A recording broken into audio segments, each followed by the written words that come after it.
I became a cop when I was 21. I got sworn in when I was 20, and then by the time I got out of the academy, I was 21.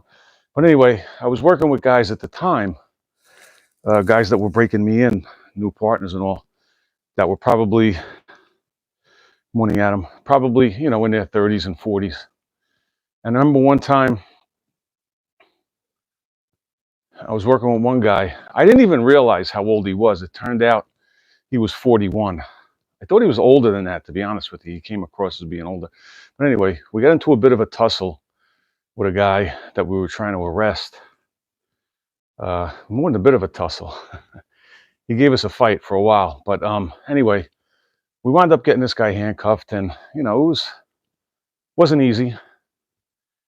And the ride back to headquarters with this guy, with this partner of mine who turned out to be 41, I don't know how many times he came out with the phrase, "I'm too old for this shit. Oh, I'm too old for this shit. I can't be doing this shit." And, he was sounding like he was an 80-year-old man. And, in retrospect, like I said, looking back, he was 41. Granted, looked older. He was living a rough life, smoker, drinker, the whole thing. So, but the point I'm trying to make is that in a 5-minute, 6-minute car ride, this guy must have said, "I'm too old for this shit" 8 times. And I'm like, in retrospect, you talk about how you manifest things in your life. And if you consistently tell yourself that, if you're too old for anything, whether it's exercise or doing anything in life, and your excuse is going to be, "I'm too old for that." I don't think there's any such thing. I don't think there's any such thing. Having this mindset, it's just like they talk about how you can manifest sickness and manifest so many things in your life if you keep saying it to yourself over and over and over. And to have that thought process, and a lot of it too is an excuse at the end of the day for just being lazy, for not wanting to do something, or, "I'm too old for that," or, and you may say it jokingly sometimes, but at some point it's going to come to fruition, and you really are going to age yourself, in a lot of ways. So that's one of the ways I think people should get away from. But, it's a mental battle with a lot of people. Another thing, guys, is hoarding your possessions. Now, just follow me on this one. So my mother was a serious hoarder. It wasn't hoarding in the sense that, like, she didn't throw away garbage. Thank God it wasn't that. It wasn't that. But just possessions. She would buy things and not use it under the guise of, well, I'm going to save it for someday. I might need it when, blah, blah, blah, And we hold on to these things. Some people do get really carried away to the point you see these shows on TV where they won't even throw away a piece of garbage, that's like a real sickness. On any level, it is some type of mental issue. Like I said, I know my mother, it wasn't, thank God it wasn't where she wouldn't throw out garbage, but if I gave her gifts, anybody gave her any type of gift, I'm going to save it. I'm going to save it. You become overwhelmed. And I think as I got older, I'm certainly not on that level, but there is a part of me that, I have things even here in my garage that I haven't used in 10 years. And then when I clean out the garage, I don't really clean it out. I just move things around. And then I'll put the same shit back saying, well, I'm going to hold on to this just in case I need it, And the odds of you ever really needing it are slim to none, if that. So it becomes like a constant stressor in your life, just looking around and seeing the junk. And I can tell you for a fact that slow but sure, as I get rid of things, it does relieve a lot of stress when you stop seeing this stuff around, because you don't need it. You don't need it. Nobody else needs it. A lot of times you save all this shit, you accumulate stuff for years and years, and then if and when you do decide to get rid of it, you try and unload it on other people. And I've done that. Hey, can you use this? Can you use that? And people are like, no. Some people will take stuff. They one man's garbage is another man's treasure sometimes. But for the most part, I've had people offer me stuff, and the last thing I need to do is be taking shit out of other people's garages and put it in mine.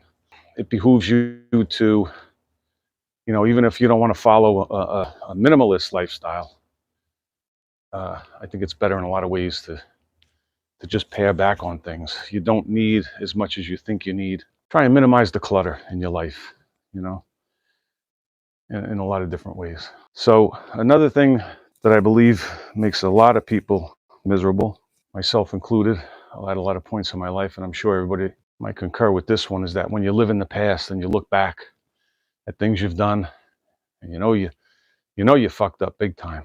You know you did. And the problem is you're never going to go back and change it. You're never going to go back and fix it. You know, in your mind, you're thinking of ways to do it. You know, you replay all the shit over in your mind and say, well, if I did it this way, you know, it would have turned out like this. Or if I didn't do it that way, you know, you come up with all these different scenarios. But the fact is, you've already lived it. It already happened. It's never going to change.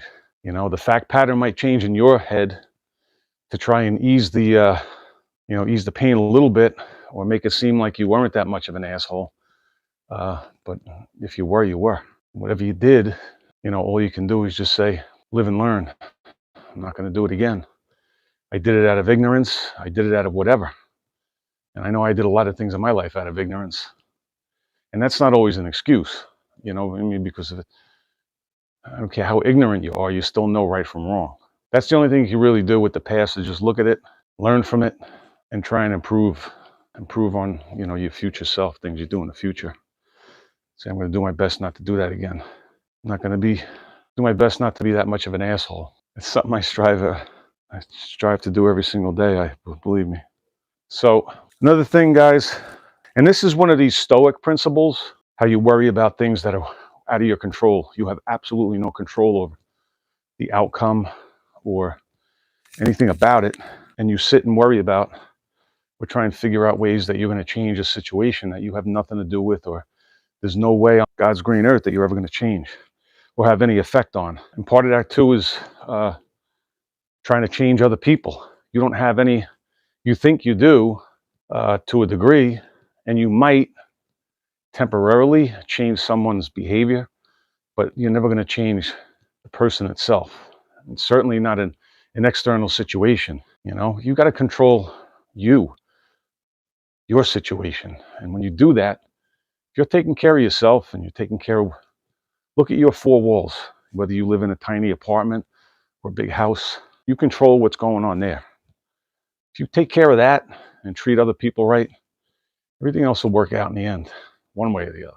But to think that you're going to go out in the world and you're going to change everybody's thought patterns and behaviors and live a long, miserable life, very long, miserable life.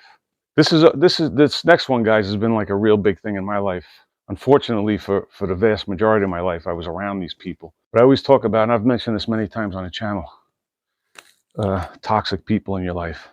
They will destroy your life. Like, not only just make you miserable, but being around toxic people will destroy you mentally, eventually physically, and just everything about you, just the way you think.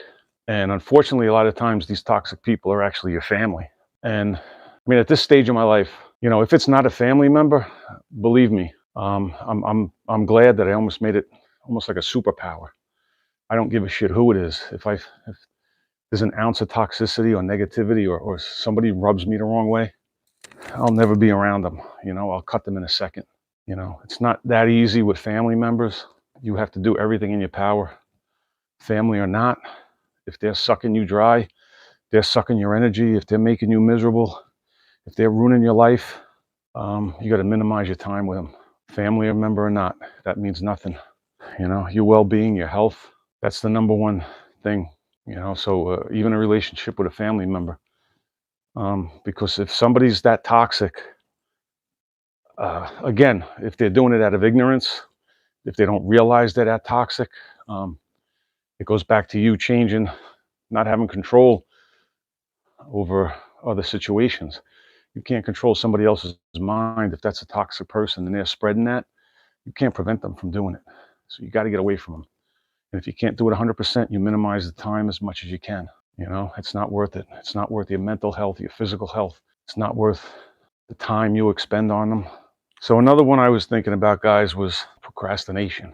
And I know you can all relate to this one. When you procrastinate, it's a way of, what you're doing really is taking your time for granted.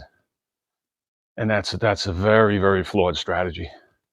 You can't take time for granted because you're never going to get it back. It's impossible. But unfortunately, it's something that you really come to grips with as you get older.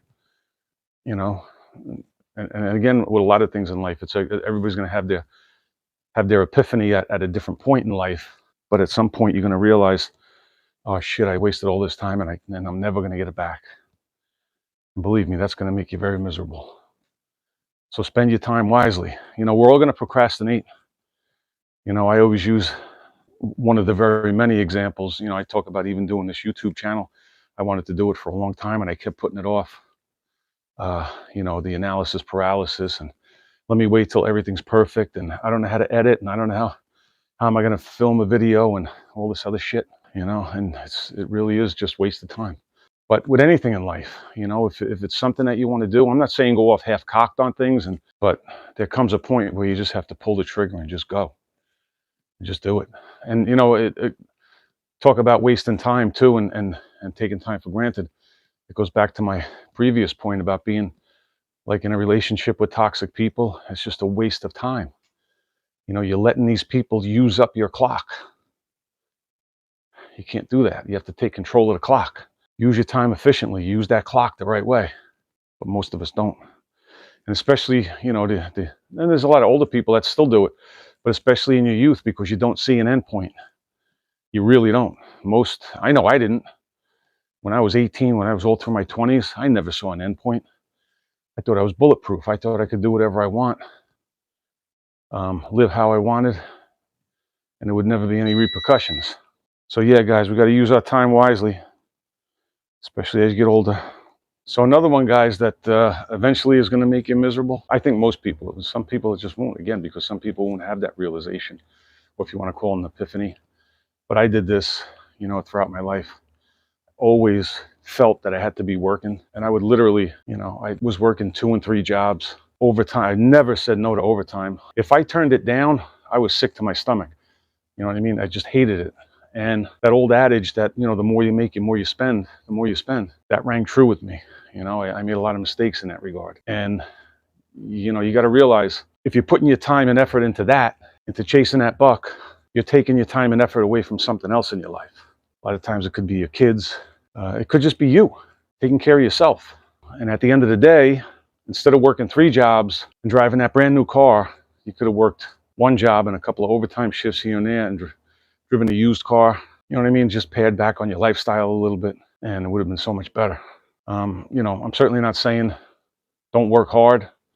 Don't, you know, get nice things for yourself. Don't take good care of your family. But if it comes at the expense of time with them and taking care of yourself, which means if you don't take care of yourself, you're not going to be able to take care of anybody else. So the people that rely on you are going to suffer because of that. So you have to balance, you know, because it's going to be another regret. It's going to be another time where you're going to live in the past, because there'll come a time in your life where you're not working anymore and you're going to look back and say, wow, you know, I really didn't need to be working those 3 jobs because I lost time here, I lost time there. You can go back and play it over and over. But it all piggybacks, you know, we go back to the time thing. You took your time for granted. Well, I'll work now, and then when I'm done, when I retire, then everything will be good. Problem is, when you retire and you're doing all these things at the expense of your health, which is something I'll talk about next, a lot of times when you retire, that's when the shit starts hitting the fan, you know, with your health, and you can't enjoy it. So even if you were a great saver and you accumulated all this money, and you say, all right, I got my 401k and I got this and I got that, and I got the big house, and you can't go wipe your own ass. What good is it? You know, so you have to be smart. So again, everything I mentioned earlier comes right into, which is always going to be my number one, how to make yourself miserable, is to neglect your health. And everything I mentioned earlier is going to cause you to neglect your health in some aspect, whether it's your emotional, mental, physical health. You're going to pay a price, you know. And I've always said, maybe you work for 40 or 50 years and you have all the money you could ever need. If you don't have your health, none of it is going to mean anything. But on the flip side, you work for 40 or 50 years and you made some bad decisions and you're flat broke, but you're healthy as an ox, you got the world by the balls, whether you think so or not. got to take care of your health, guys. That's always going to be number one, because if you have the mindset that you're the most important thing, your health is the most important, the most valuable commodity, and you take care of it that way, it's going to make it much easier. You'll think much more clearer when it comes to all the other things I was talking about. You know, none of us are, every single one of us is going to be a work in progress until we take our last breath. That's for sure. Nobody's ever going to reach the finish line and go, okay, I made it. I'm perfect now. Keep yourself healthy, work on yourself and all these other aspects. And hopefully you won't be as miserable. All right, guys. I think with that, we'll pack it in. I appreciate everybody listening to me rant this morning. Appreciate everybody being here. Everybody make sure you get some reps in today. Stay safe, stay healthy. Appreciate each and every one of you guys. Everybody have a good day, and I'm going to talk to you in the next one. Thanks, guys.